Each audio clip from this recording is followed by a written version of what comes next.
In the spring of 1954, one man's lust would lead to deception and death. With the help of an obscure but deadly insect, the Spanish fly. 2 women who survived the Blitz would be cruelly claimed by one of the most potent poisons in the world. People do wonder how something the size of a grain of sand can dismantle the human body. Arthur Ford's obsession would lead him down a deadly path.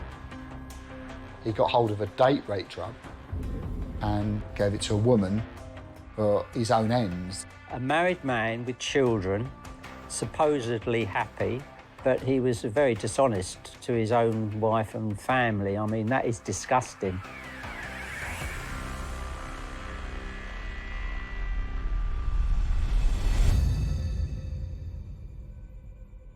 "44-year-old Arthur Kendrick Ford ran the wholesale office of a pharmaceutical firm.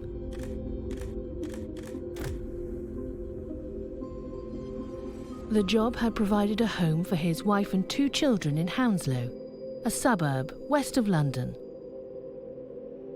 The routine of travelling into the capital's Euston Road had only been interrupted by the Second World War, in which he served. Arthur Ford may have had a safe, secure sort of life, a safe job, a nice family, wife and kids back at home, but he wanted a bit of excitement. Ford appeared to find that excitement at the office, where he oversaw a team of 26 clerks. 24 of them were female typists.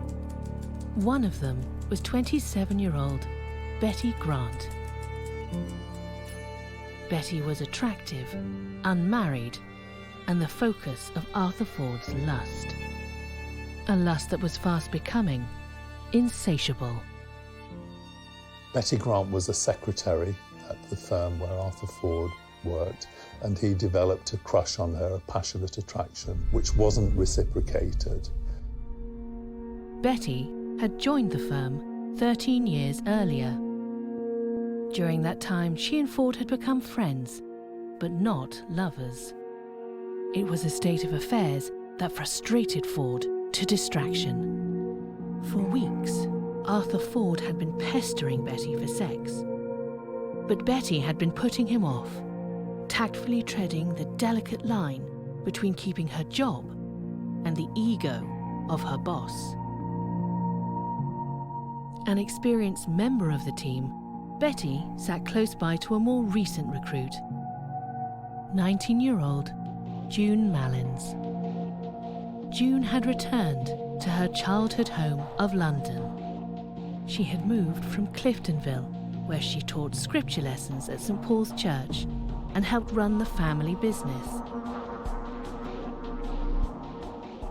June's glowing demeanour caught the attention of a photographer who encouraged her to enter the local beauty competitions. I believe that it was he that spoke to her about entering competitions at then the Lido Pool. She was very successful. She won 3 contests. When you think that she was doing beauty contests, she was working at home to help mum and dad. She was doing Sunday school and she was doing amateur dramatics. She loved dancing. She was, well, she was just terrific, actually, to be honest. A bit emotional. In early 1954, June had returned to London with her fiancé, John. He was a lovely person. I think he was 2 years older than June. I remember June and John coming in, and John had already asked permission of Dad for her hand in marriage, which I didn't know about. And they said they'd got engaged, and because that was a very happy event for us. A charming man, my best mate. Yeah, he was like a brother. Very close.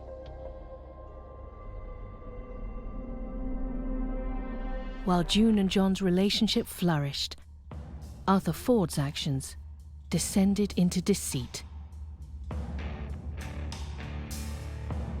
According to Ford, he and Betty shared a fondness for each other. But with each passing day, Betty continued to resist the moves made on her by the married, middle-aged manager. On the morning of Monday, the 26th of April, Arthur Ford was determined to change her mind and resorted to extreme measures to do so. Arthur Ford decided that an aphrodisiac known as Spanish fly was possibly the thing that would help him to succeed in seducing Betty. He'd served time in the Second World War in the Far East, where he'd heard stories about Spanish fly. And he remembered from those days that it was wrongly, in fact, thought to be an aphrodisiac. And that's what got him into trouble. A lot of people in the 50s and 60s thought that Spanish fly was an aphrodisiac. In fact, it was far from it. It contained a very, very dangerous drug. He discovered through the chemists at the company where he worked that the main ingredient of Spanish fly was something that was actually produced and supplied through the company he worked for. That something was a naturally occurring blistering agent called cantharidin. Cantharidin is produced by blister beetles, one of which is known as the Spanish fly. Secreted and offered by the male beetle after mating. In the natural world, the female beetle uses the odourless and colourless substance to protect her eggs against predators. In medicine, it's used by dermatologists to burn off warts. Its alleged aphrodisiac properties, however, have been a lethal misnomer for centuries. If it's taken by mouth, it's highly poisonous. Instead of fanning the flames of sexual desire, cantharidin burns the tissue it comes into contact with. Very, very poisonous indeed when taken internally. It causes internal bleeding and leads directly to coma and death quite quickly. Though surrounded by pharmaceuticals, Ford was an administrator who had little understanding of their impact. But that didn't deter him. Ford was now fixated on the mythical arousal qualities of cantharidin and was on a mission to acquire it. At 10 o'clock, on the morning of April the 26th, Ford sought out Richard Lushington, the company pharmacist. He found him in the supply room and asked Lushington if he stocked the drug. He talked with the pharmacist and just asked him about the substance, and the pharmacist made it clear to him that it was a dangerous poison. He didn't want to dispense this drug to him at all. He had warned him about how dangerous it was. But either he didn't understand that or thought that perhaps in very tiny amounts it wouldn't be, and still went on to use it. Ford left the supply room, but not before he made a careful note of where Lushington stored the drug. Ford was hatching a plan to seduce Betty. Arthur snuck into the storeroom and stole a quantity of the drug. What he decided to do was to go to a local shop near the firm and buy some coconut ice, which is a kind of confection, and with a couple of pieces of this, sprinkle this cantharidin onto the coconut ice. When the sun rose on April the 26th, it appeared to be another ordinary working day. When Betty Grant and June Mallins left their homes that morning, neither could have foreseen the tragic trap that lay waiting for them. But Arthur Ford was unfurling his conniving scheme. During his lunch break, he headed out to a local sweet shop and returned with a bag of chocolate-covered coconut ice. In his office, Ford became the rogue alchemist. Using the tips of a pair of scissors, he laced some pieces of the confectionery with the deadly cantharidin.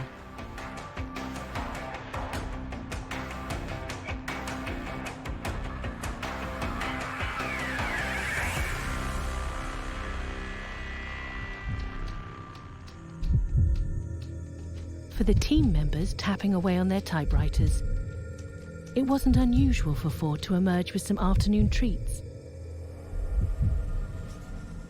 No one objected to the fact that Arthur insisted that certain members of staff chose and ate certain pieces of coconut candy, even though they were identical. Unbeknownst to Betty, she was about to ingest a vicious drug that had no antidote. Brought them into the office, handed them round. You know, he obviously had spiked a certain amount of them. And he handed one, of course, to Betty, who was his target. Apparently he had one himself. Ford handed a piece to June Mallins, who placed it on her table to save it for later. He actually put about 2 grains of this poison onto that piece of icing. We do learn that that piece of icing that was doctored with this poison had been cut in half. Not all the girls were offered. There was quite a lot of girls in the typing pool, and only about half a dozen were offered it. Within an hour of eating the coconut ice, June was experiencing stomach pains. By 3:20 in the afternoon, Betty Grant had joined her in the office sickbay, feeling nauseous. Both Betty and June became very ill. First, June became ill, got quite violently sick. Betty took her to the sick bay to care for her, and she was really ill, and she just kept being sick apparently. She was rushed to the hospital. In the meantime, Betty was feeling ill apparently. She succumbed to the same thing. She started getting ill herself. A little later, Arthur Ford complained of a headache and was close to fainting.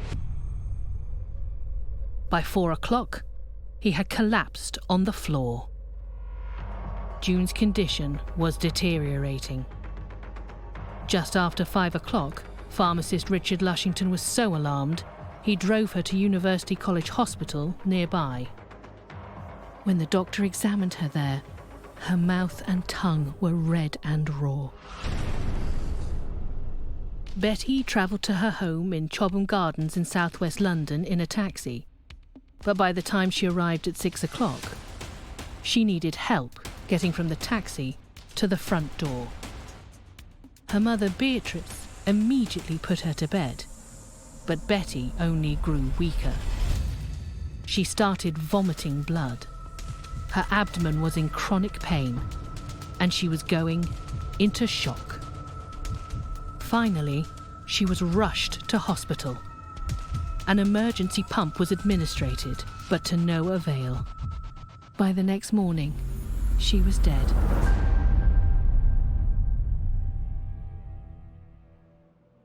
Apparently that once you ingest this drug, there's no turning back. There isn't a cure. You can't stop it once it's inside your system. So they were, doomed. He wanted to get that woman under his control, but the fact she ended up killing someone for something that you've been warned off of doing and you've been told that it could kill, went ahead and did it despite the warnings, and I don't know what he was thinking. The results of it were catastrophic. June's brother, Reg, was just 15 years old when his family received some unexpected visitors 80 miles away in Margate. The police actually came. I do remember that because we wondered, why are they here? Dad got a taxi. We didn't have a car. We got a taxi. Mum, Dad and I got in the taxi and we went up to London to the hospital. And I just sat in the corridor, and I remember Mum and Dad going somewhere and coming back tremendously emotional. Always remember that. We learnt that she died.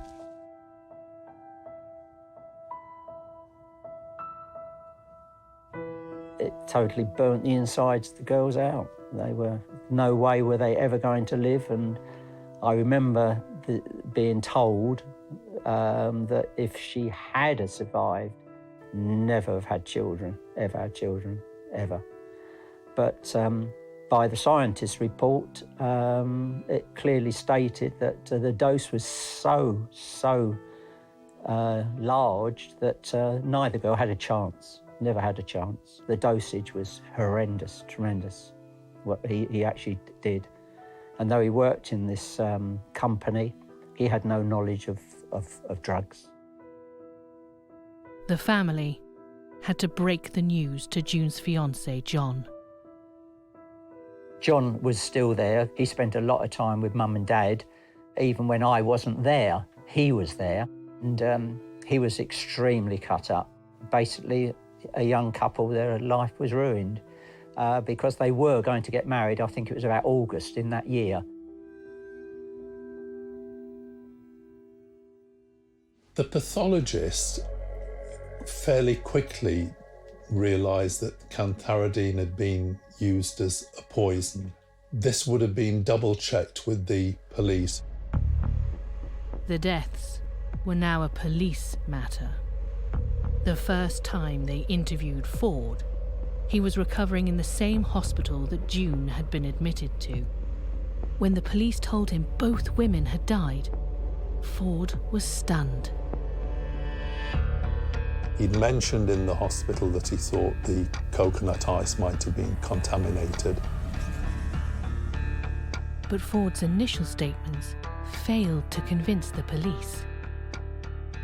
At first, he denied stealing any of the cantharidin, then later admitted he did. He denied lacing the coconut ice, but later owned up to this too. What the police now had to establish was why he had stolen the drug. He made some sort of story up about he was going to feed it to some rabbits, so I don't know whether to make them more amorous, I don't really know. Realising the police were unconvinced, Arthur Ford revealed his true motive: lust. "She kept putting me off," Ford told investigators. "I made up my mind to give her cantharidin to stimulate her desire for me." His intention was to sexually arouse the secretary that he had a crush on and not to kill them.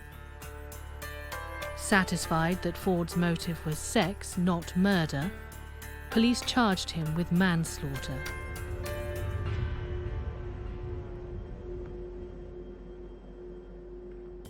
The following month, Ford's trial was heard at London's Central Criminal Court.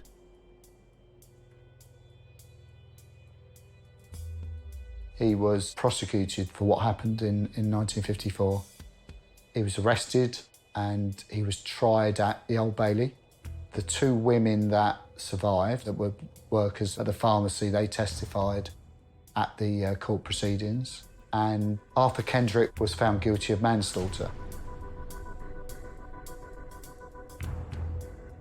On June the 18th, 1954, the Lord Chief Justice handed down his sentence.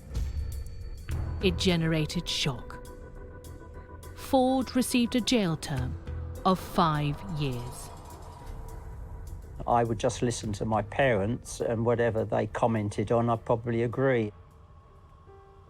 They were very, very annoyed, upset, angry. Someone given 5 years, and you know they're not doing 5 years, they only do 50% of that. I think that's annoying. But I think when you lose someone like that, you really think it's, eye for an eye, so they probably thought he should have life. I mean, I know that's ridiculous and that's not the law. To do what he did, and I know June only got it by accident, but his intentions of what that man did, very, very bad, and no, it was a very short sentence. But that's the English law, so no, they weren't happy, angry. June's fiancé, John, was also incensed. When he did go down, John had to be restrained because he threatened to kill him. He lost the love of his life when they were young, and it affected him greatly. Such a small sentence for such a big thing in people's lives. That man got on with his life. He had at least a couple of children and lived probably a normal life. I mean, I know that he had jobs in the future, went into engineering, I think. He got to live his life. June and Betty didn't, you know, they were cut short. As Arthur Ford began his sentence, he left a wake of tragedy and devastation for Betty and June's families. Dad changed. He took it within himself. He just was quiet. Mum, well, she was ill. She had to go to Shooters Hill Hospital, South London, and she used to have electrical treatment. Because of the hotel, Dad had to be there. So I, as a 15-year-old, would have to go with Mum in a taxi, and I used to take her to Shooters Hill Hospital. The first time she stayed in overnight, and then she went 3 times, if I'm not mistaken, and the other times it was a daily. And she used to go there, and they used to put electrical treatment on her head. It shuttered her, basically. Sorry. Just brings back those memories of when I was young and seeing how Mum and Dad suffered.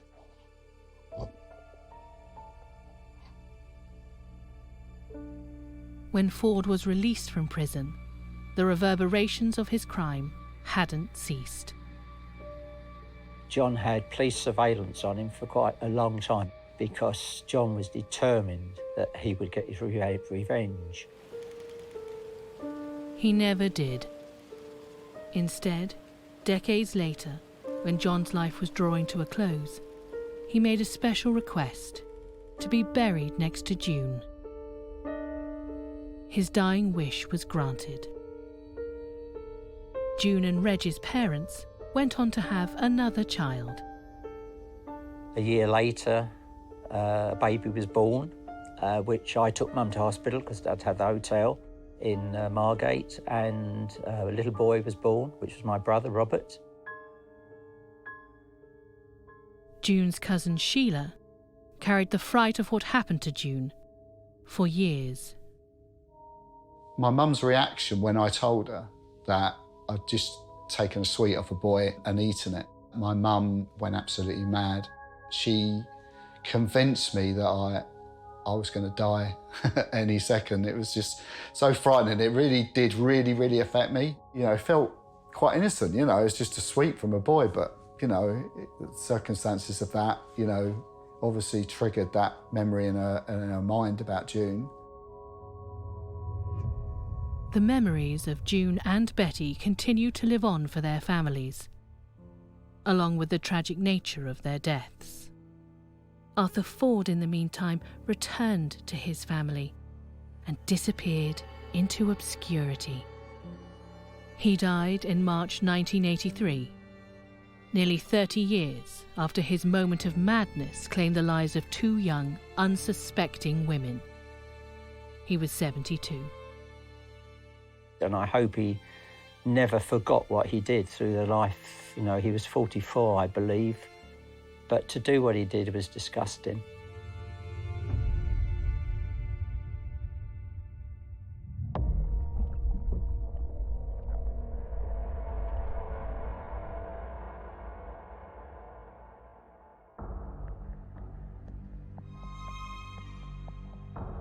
In post-war Sydney, Australia, many homes were dingy and run down, making them an ideal breeding ground for rats.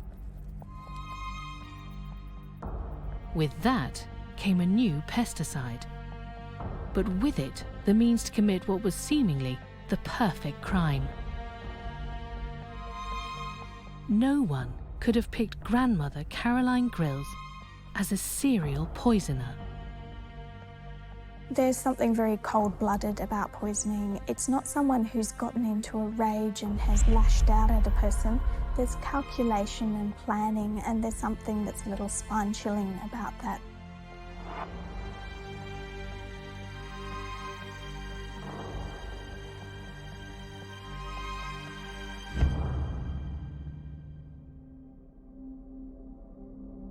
For years, Caroline Grills' caring veneer disguised a trail of death and agony that left Sydney shocked.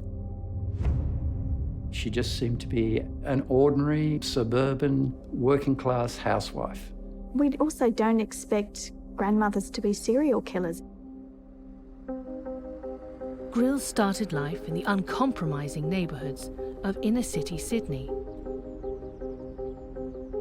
She was a little woman. She was only 122 centimetres high. She was plump. She was always smiling, always happy, always willing to give of her time to other people. So she just wasn't the person you would expect was poisoning and killing. She was born in 1888 in Balmain, which was a working-class suburb of Sydney. She married when she was quite young and went on to have 5 sons and a daughter. 2 of her sons died when they were quite young, and that was something that absolutely devastated Caroline Grills. What propelled Caroline Grills to become one of Australia's most notorious killers remains a mystery. But a desire to leave behind the grim inner city may have been one of them. Mrs. Grills is living like many people in the inner city in poor conditions in these terrace houses that haven't been looked after well. They're leaking, they're dirty, they're old. And I think she gets a little bit sick of that kind of environment and really wants something a little bit better. Possibly that's when she first sets her eyes on her stepmother's house, which is out in the suburbs, is lovely and clean and much more modern. Caroline's late father had willed his house to his daughter, but she was only able to claim her inheritance once her stepmother had died. So she devised a malicious plan, and thus began to single-handedly tear her close-knit family apart. Her stepmother had an illness that has been considered by the doctors just to be part of getting older. She loses her eyesight, her hair falls out, she has pins and needles in her arms and legs, and she has digestive upsets. But the doctors at that time just thought this is part of the ageing process. By 1947, Grills' stepmother died, following a slow, painful demise. Caroline and her husband inherited her house. Doctors issued a certificate for a natural death.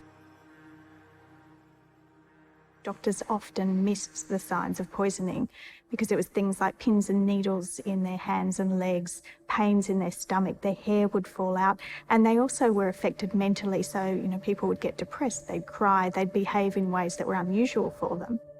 And the doctors often put down all of their physical symptoms to a nervous ailment. Grills, however, had taken advantage of a new, potent rat poison. There were an estimated 1 million rats living in the city in the 1950s. There was a new kind of rat poison released. It had a heavy metal called thallium as one of its principal ingredients, and it was often bought as thalrat in a little bottle. The unique thing about thallium is it's colourless, it's odourless, it's tasteless. Thallium mimics other minerals in the human body and interferes with the critical roles they play, including disrupting messages sent through the nerves. The consequences for the body's organs are catastrophic. With thallium sulfate so readily available and undetectable to humans, it became a very convenient choice for those with murder on their mind. It seems, she almost got to her late 50s and one day decided she wanted to murder the friends and acquaintances and in-laws who surrounded her in her family circle. Grills had stepped up in the world. Gone were the rats that plagued her life, but not the poison that enabled her to take the lives of others. She had her sights set on acquiring more property. A close family friend lived in Lura, a small town in the Blue Mountains west of Sydney. Grills knew this house was willed to her and her husband, so if she could inherit one house, perhaps she could get two. Unfortunately, that elderly woman began to get ill. She died, so Caroline now became quite a substantial property owner in Sydney for the 1940s, 1950s. There was a suspicion that she might have wanted to inherit the property, but there didn't seem to be any major rhyme nor reason about why one would resort to poisoning.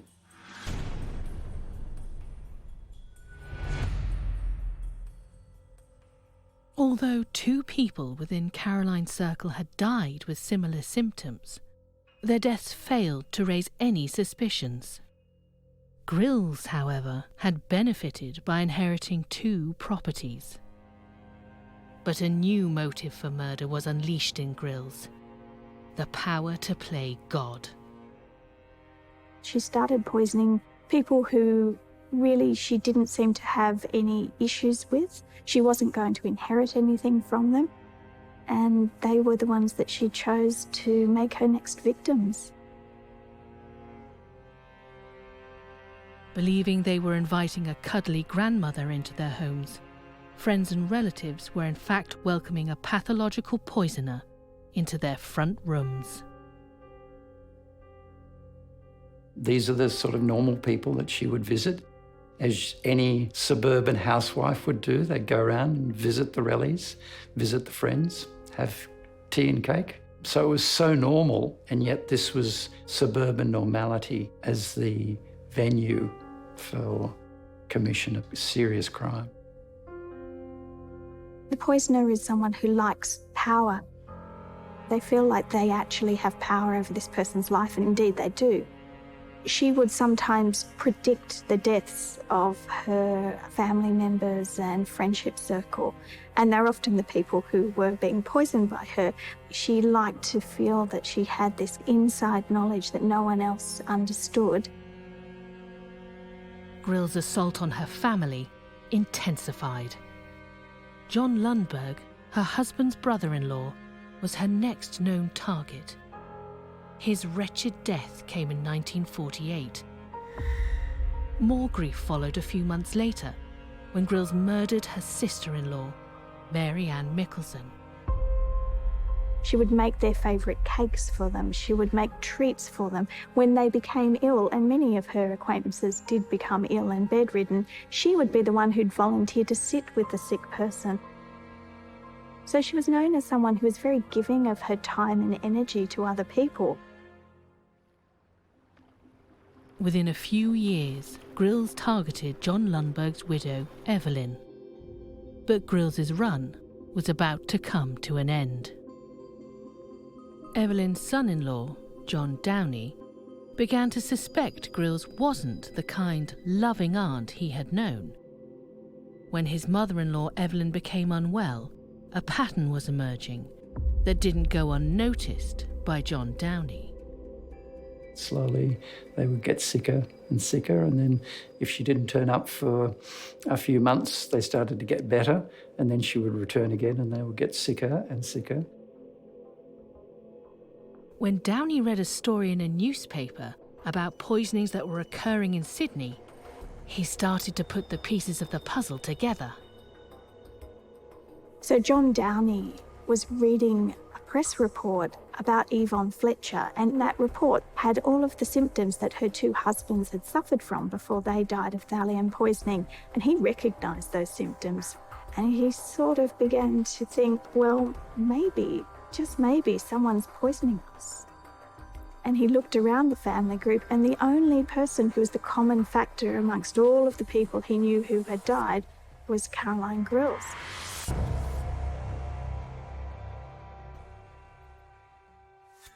He decided to go to the police with his concerns, but they required evidence to charge Grills, so they sent Downey on a mission to get proof. One day, he watched Mrs. Grills walk from the kitchen out to serve a cup of tea to Evelyn Lundberg, and as she walked through the door, she reached into the pocket of her dress and sprinkled some kind of powder into Mrs. Lundberg's tea and put it down in front of her. Alarmed, John Downey made a swift interception. He took the cup into the kitchen and poured the contents into a jar. He then took that sample to the police. When it was tested, it was found to contain thallium. The police now had enough evidence to begin an investigation. Two of Sydney's most highly regarded investigators were put on the case, Detectives Ferguson and Cray. It wasn't long before they paid Mrs. Grills a visit to interview her. She invited them in, sat them down and offered them a cup of tea. She opened up her sideboard and in there the police spotted a bottle of thalrat, which was sitting next to the chocolates. One of them said to her, "Do you think that's safe to keep poison next to your chocolates, next to food?" She said, "Oh yes, I'm very careful," and then pulled the chocolates out and offered them to the two detectives, both of whom took and ate them. Even though they suspected that she was a poisoner, even though they knew that she had a habit of using sweet foods to deliver poison to her victims, they still couldn't resist the lure of chocolate. There seemed to be no stopping Grills. Even John Downey, who was wary of her, found his aunt's temptations too tantalising to resist. One day she delivered to him a big jar of preserved ginger, so ginger that was in a sugary syrup and was considered quite a delicacy at that time. She'd made it herself, made it with love. He put it on his mantelpiece and it stayed there for a little while, and he one day was looking at it, looking at the seal, trying to work out whether he thought it had been opened and tampered with. And he did a big inspection on this jar of ginger and decided it had never been opened. It was probably safe. And so he ate some of the ginger and ended up in hospital with thallium poisoning.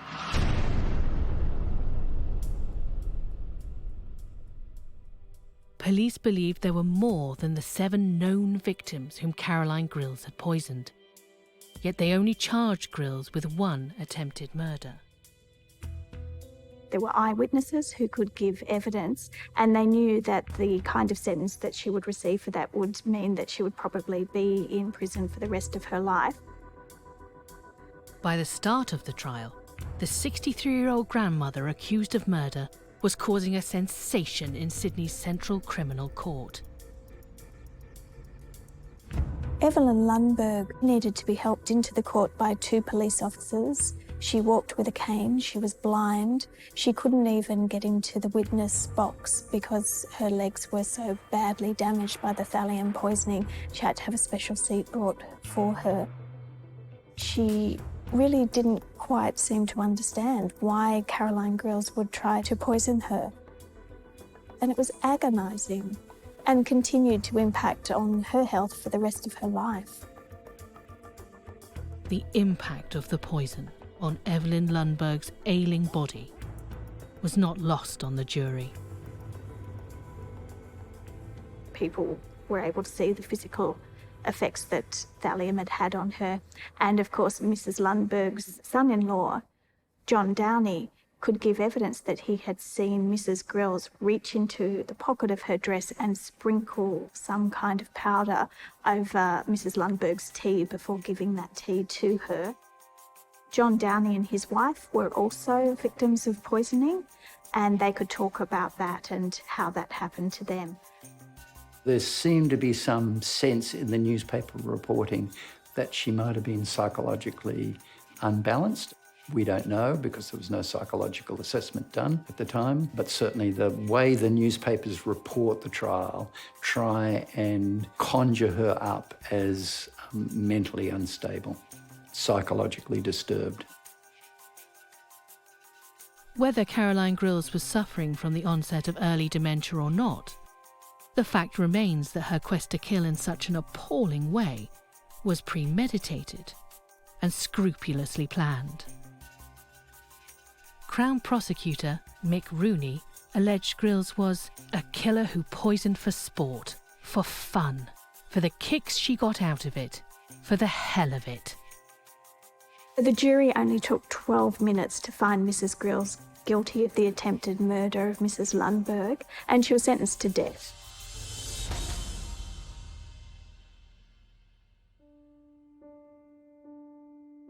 In handing down the death sentence, Justice Brereton said, "Under the guise of loving kindness, but with apparently motiveless malignity, you administered poison to Mrs. Lundberg, condemning her to at least a life of blindness and possibly death."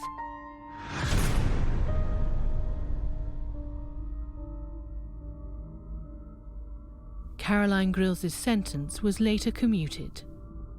She would spend the rest of her days at the high-security Long Bay prison. While she enjoyed something of a reprieve, the consequences of her crimes reverberated painfully for Evelyn Lundberg. She never recovered her sight, and she suffered dreadfully. Evelyn died 3 years after Grills' conviction for her attempted murder. 4 years later, in August 1960, Caroline Grills was ambulanced from her cell to nearby Prince Henry Hospital.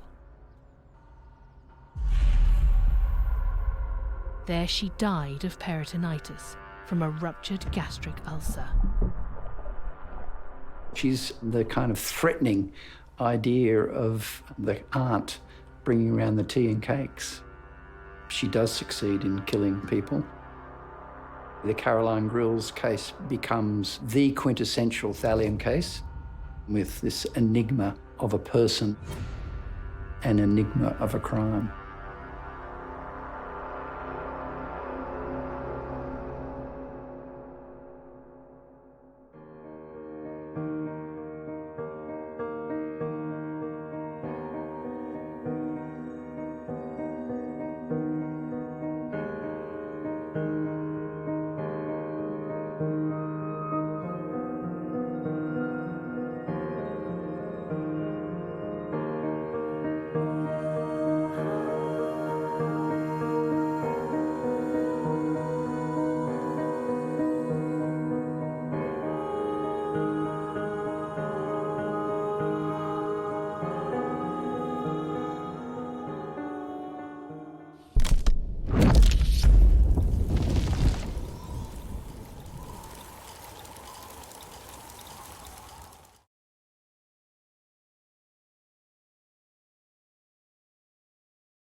one man's lust would lead to deception and death.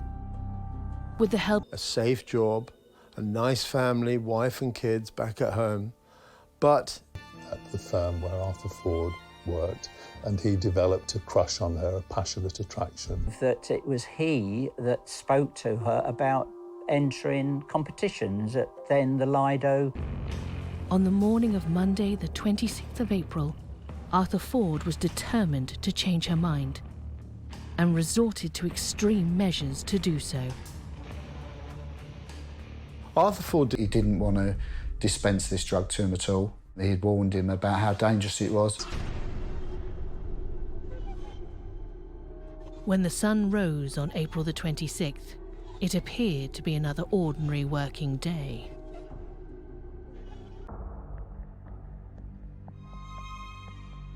A little woman, she was only 122 centimetres high, she was plump. Inherit the property. But there didn't seem to be any Rest of her days at the high-security Long Bay prison. 4 years later, in August 1960, Caroline Grills was ambulanced from her cell to nearby